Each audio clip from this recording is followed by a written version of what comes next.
ધ્રાંગધ્રા તાલુકાના સોલડી ગામે નિર્માણાધીન biomedical waste પ્લાન્ટનો વિરોધ હવે વધુ ઉગ્ર બન્યો છે.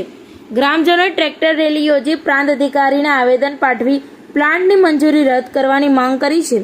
ધ્રાંગધ્રા તાલુકાના સોલડી ગામે બની રહેલા બાયોમેડિકલ વેસ્ટ પ્લાન્ટ સામે સોલડી સહિત આસપાસના ગામોના ગ્રામજનોમાં ભારે રોષ જોવા મળી રહ્યો છે. અગાઉ મુખ્યમંત્રી સહિત ઉચ્ચ અધિકારીઓને રજૂઆતો કરવા છતાં પ્લાન્ટની મંજૂરી પ્રક્રિયા આગળ વધતા ગ્રામજનોએ હવે આંદોલનનો માર્ગ અપનાવ્યો છે. કોંગ્રેસના આગેવાનોની અધ્યક્ષતામાં યોજાયેલી સભા બાદ ટ્રેક્ટર રેલી યોજવાનો નિર્ણય લેવામાં આવ્યો હતો. ગુરુવારે વરસતા વરસાદ વચ્ચે પણ મોટી સંખ્યામાં ગ્રામજનો પોતાના પરિવાર સાથે ટ્રેક્ટરમાં સવાર થઈ સોલડીથી ધ્રાંગધ્રા સુધી રેલીમાં જોડાયા હતા. સોલડીથી નીકળેલી ટ્રેક્ટર રેલી ધ્રાંગધ્રા શહેરના મુખ્ય માર્ગો પરથી પસાર થઈ સેવા સદન પહોંચી હતી, જ્યાં પ્રાંત અધિકારીને આવેદનપત્ર પાઠવી બાયોમેડિકલ વેસ્ટ પ્લાન્ટની મંજૂરી તાત્કાલિક રદ કરવાની માંગ કરવામાં આવી હતી.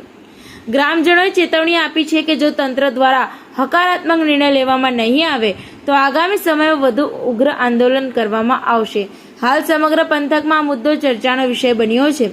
TV18 ન્યૂઝ નેટવર્ક સાથે રિપોર્ટર દિવાન મોહિદ્દીન, ધ્રાંગધ્રા.